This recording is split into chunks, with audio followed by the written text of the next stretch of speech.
Hey guys, I don't, I didn't do my video last week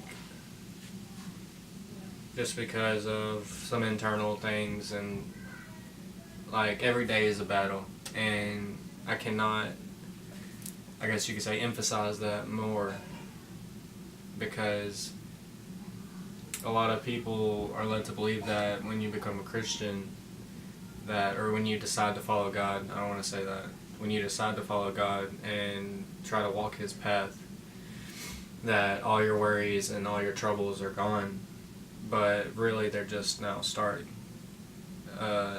Different troubles. I don't want to say different troubles, but a different perspective on your troubles, and things that normally wouldn't have bothered you, or things that normally wouldn't kind of prick a nerve, they do now, because if you study and if you see, how Jesus lived, how God moves, how the prophets decided in their choices and all that, that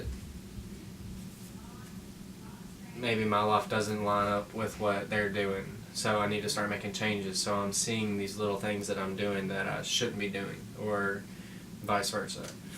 Anyways, my mom got me this book. It's Just Like Jesus devotional, and Max Lucado wrote it, and I just wanted to read a little excerpt from it. I think that's how you say it, excerpt. Anyways, the introduction of the book. So, what if, for one day, Jesus were to become you, or me?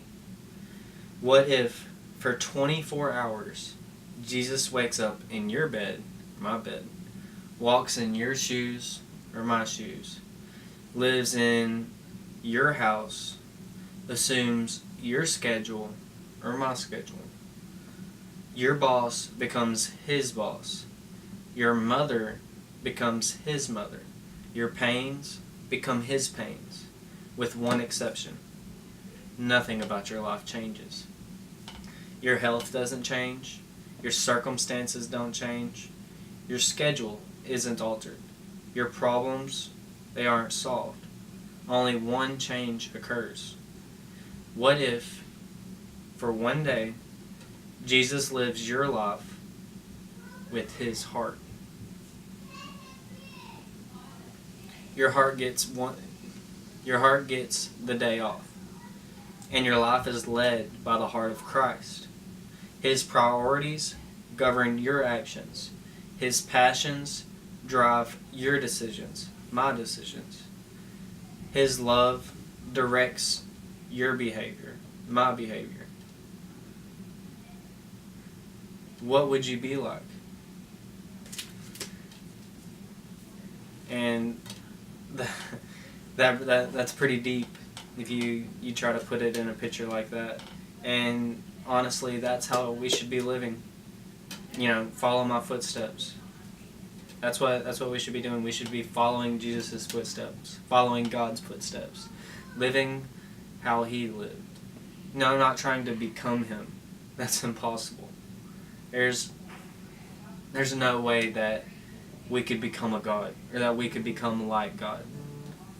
From the moment we were born into sin. We were born imperfect. And we have to learn, and we have to make mistakes. We have to travel a path that hasn't yet been traveled yet. But the good thing is that there's footsteps that we can follow. If you stop trying to do your own thing and trying to go your own way and look at a life that's already been led, that's the meaning, I believe. That would be the meaning of life, is to find the footsteps that have been led. Anyways, I want to start off with prayer. Dear God, thank you for everything that you've done for me. I thank you for giving me a family. I thank you for giving me a home. I thank you for giving me guidance, and for putting people in my life that want the better for me, and they want me to chase a pure heart. And I thank you for giving me clear decisions and clear pathways with what you want me to do. And I pray that if I ever start to stray from the path or follow my own heart, my own desires, that you will be quick to answer me and quick to shut the doors that aren't meant to be opened. I pray you bless me in my life. I pray that you raise up what needs to be raised up and cut down what needs to be cut down. I thank you for being such an almighty but yet giving and loving God. You know I pray. Amen. So we're going to be in Samuel 30. So David was walking to battle with the Philistines, and the king turned and told him, go back. The princes, they don't want you here. They don't like you here, because you could be plotting. There could be some underlying plan that you're not telling us. So he's telling David, go out, go back to the land that we gave you, and basically just wait, I guess you could say. Wait for us to get back. So what's something really cool about these two chapters here, 29 and 30, is David's not necessarily talking to God. David's not calling out to him. He's not praying to him. He's just basically living, trying to be right, trying to do good, and trying to be safe. And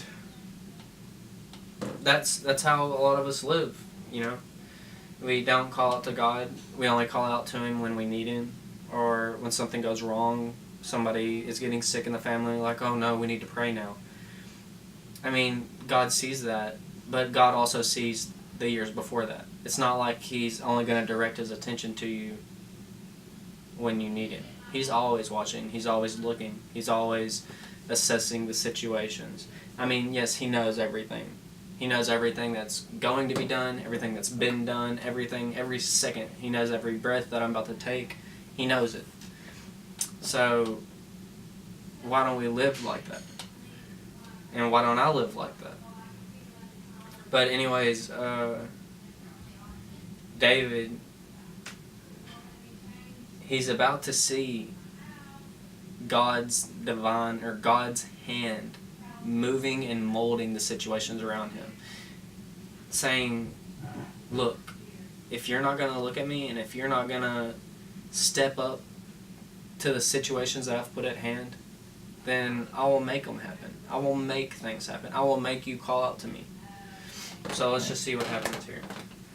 So now it happened when David and his men came to Ziklag, on the third day that the Amalekites had invaded the south and Ziklag. They attacked Ziklag and burned it with fire, and had taken captive the women and those who were there, from small to great. They did not kill anyone, but carried them away and went their way. I thought that was pretty weird, because it specifically says they did not kill anyone. And that's not too common around that time. I mean, yes, they took slaves, and yes, they usually took women and stuff like that, but they didn't kill anyone. And that's not very common, I would think. Most raids, when they go through, there's going to be a few resistance, there's going to be some people fighting. If all the men are gone, but I'm sure there will be some women there, some kids that'll step up, pick a sword up or something, a bow, and try to fight, and they'll be killed. Some people won't surrender, some people will, just be slaughtered right there. But here it says, they did not kill anyone. So,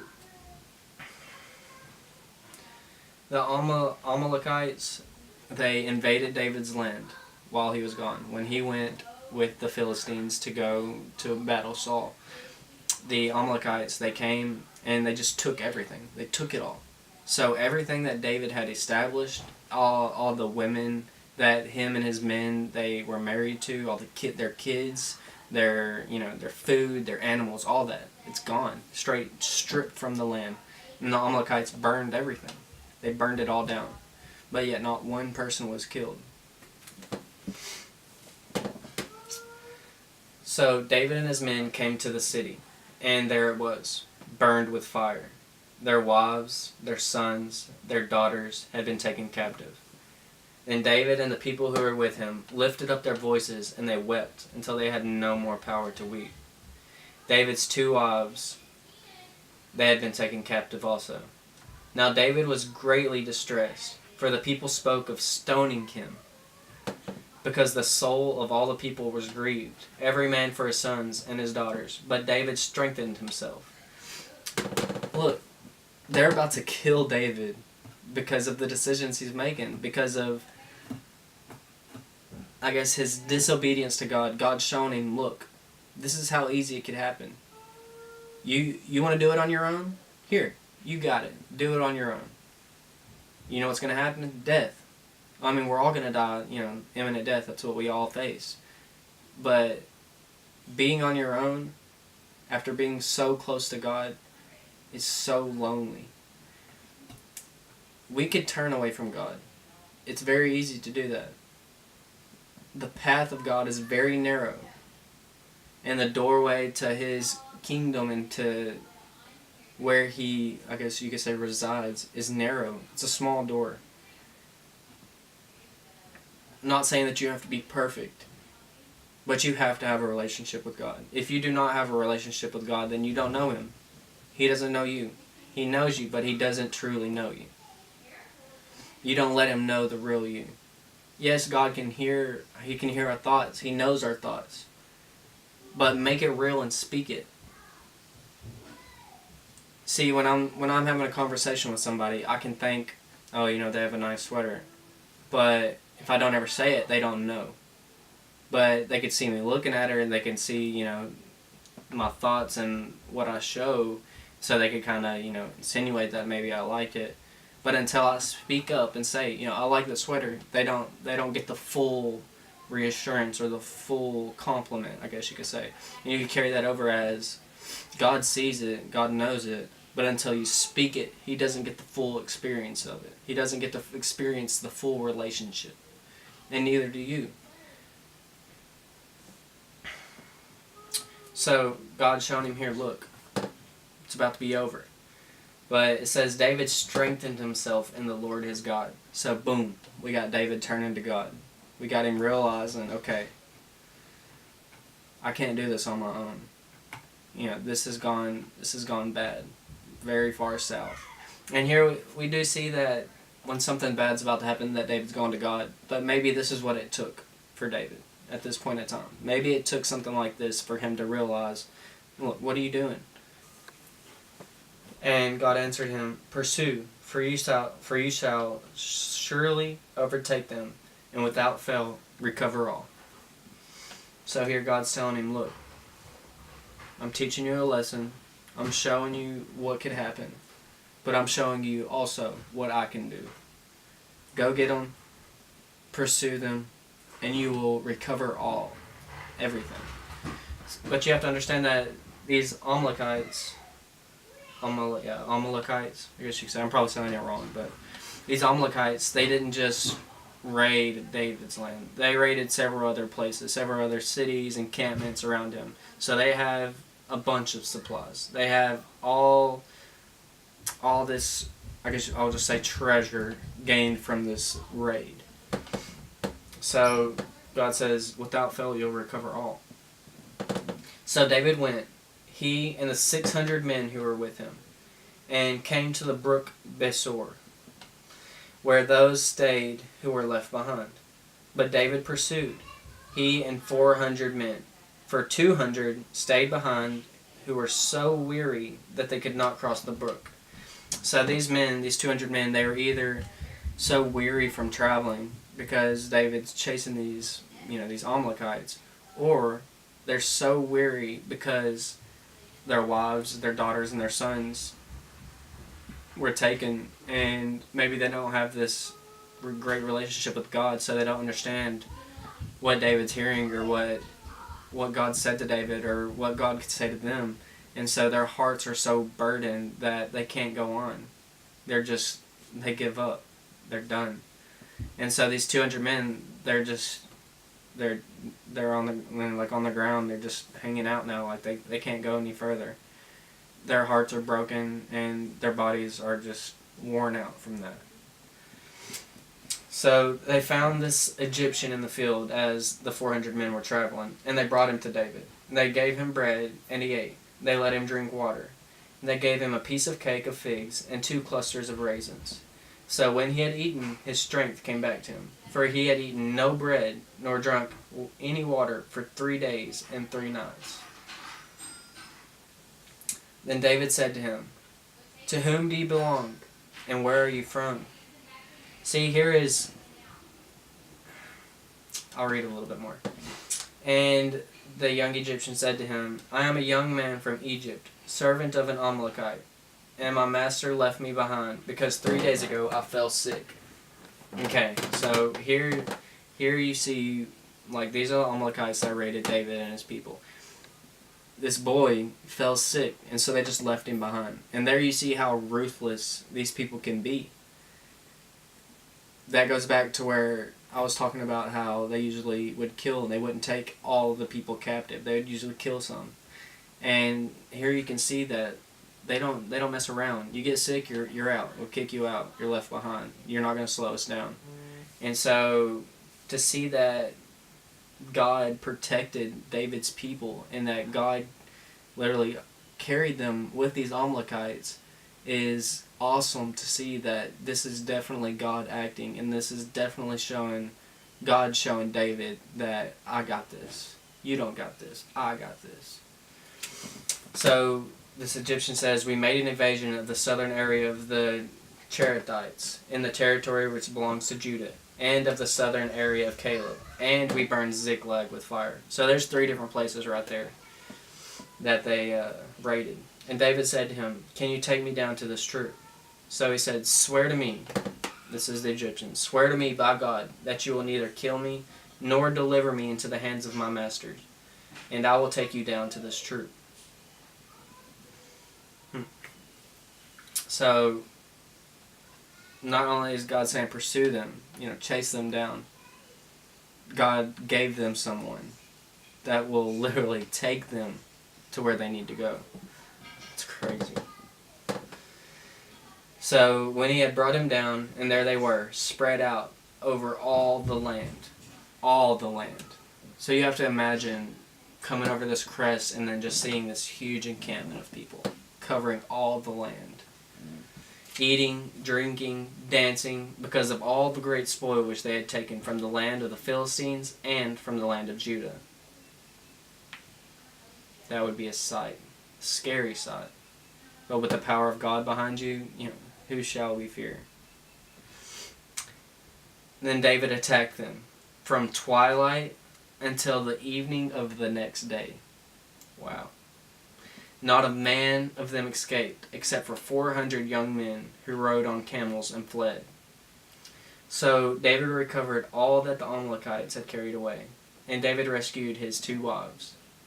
Nothing of theirs was lacking, either small or great, son or daughter, spoil or anything which they had taken from them. David recovered all. Then David took all the flocks and herds they had driven before those other livestock, and said, "This is David's spoil." Now David came to the 200 men who had been so weary that they could not follow David, whom they also had made to stay at the brook. So they went out to meet David, and to meet the people who were with him. And when David came near the people, he greeted them. See, it doesn't say when David came back to the people who couldn't make it, it doesn't say he shunned them. He said he greeted them. He had open arms to them. Then all the wicked and worthless men of those who went with David answered and said, "Because they did not go with us, we will not give them any of the spoil that we have recovered, except for every man's wife and children, that they may lead them away and depart." So here it says the wicked men in David's troop, they said, "Those who had no participation in returning our spoil and getting our women and children, they will get nothing except for enough for their wife and children so that they can depart and travel away." And that it's pretty fair, I'm not going to lie. But David said to them, "My brethren, you shall not do so with what the Lord has given us." See, David understands. We didn't do this. We didn't go get this spoil back. We didn't go win this war. God did. God gave it to us. God won this. who has preserved us and delivered into our hand the troop that came against us. For who will heed you in this matter? But as his part is who goes down to the battle, so shall his part be who stays by the supplies, that they shall share alike. So the person who goes out versus the person who stays and watches over, the little that they've got, they will share alike. Their duties are just the same. Not one is more important than the other. The left hand isn't more important than your right hand. So it was. From that day forward, he made it a statute and an ordinance for Israel to this day. Wow. Now when David came to Ziklag, he sent some of the spoil to the elders of Judah, to his friends, saying, Here is a present for you. This is a present for you, from the spoil of the enemies of the Lord, to those who are in Bethel, those who are in Ramoth of the south, those who are in Jatir, those who are in Arior, sorry, those who are in Sifmoth, those who are in Eshtemoa, those who are in Rachel, those who are in the cities of the Jerahmeelites, those who are in the cities of the Kenites, those who are in the Hormah, those who are in the Chorazin, those who are in Atak, those who are in Hebron, and to all the places where David himself and his men were accustomed to rove. 13 different cities, 13 different camps. David sent the spoils that he got back, that he went and got from the Amalekites. 13.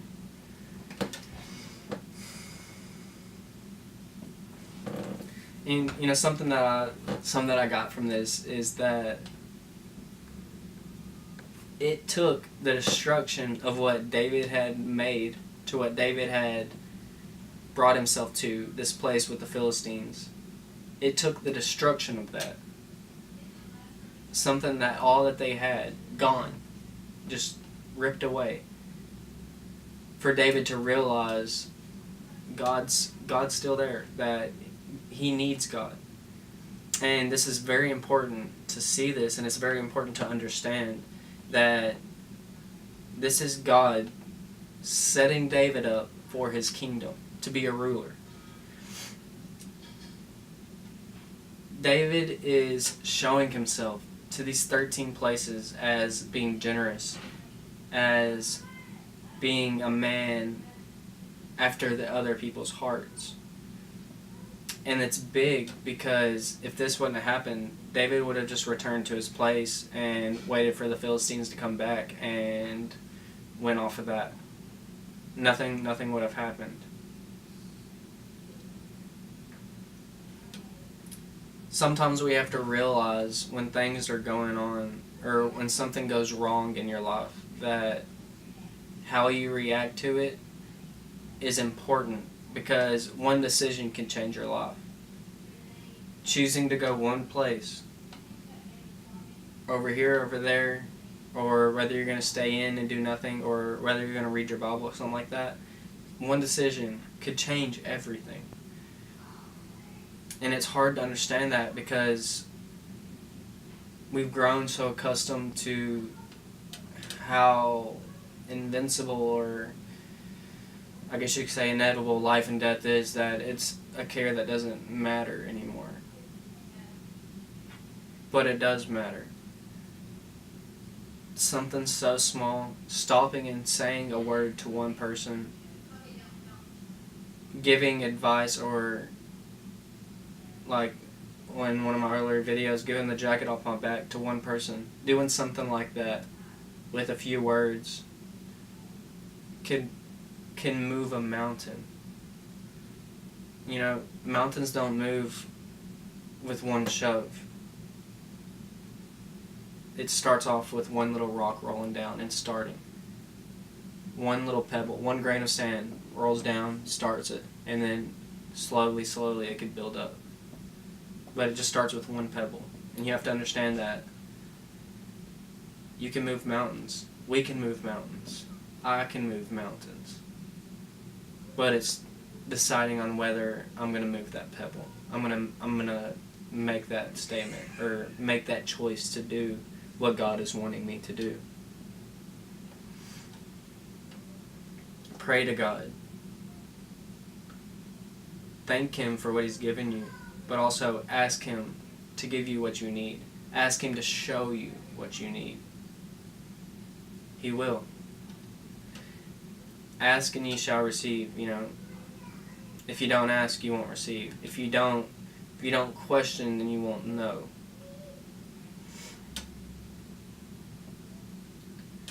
God wants us to be so sure of Him, full of Him, overpouring His love.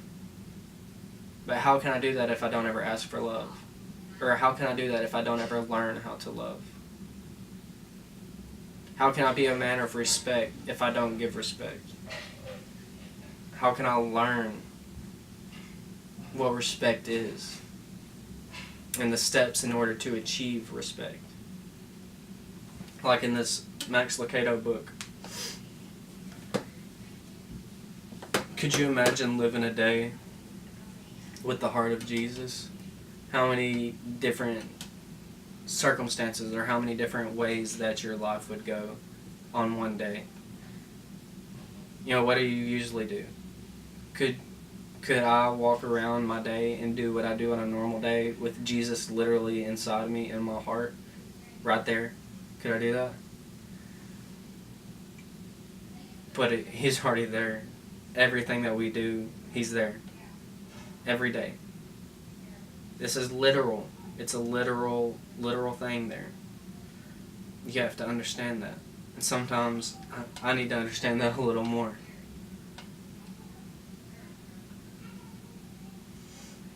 I guess the most important thing is God loves you. And if it takes destroying something, and if it takes burning something completely to the ground, He will do that. And if He wants to do that, and if that be the purpose, and if that be what makes me wake up, then burn it down. Burn it down.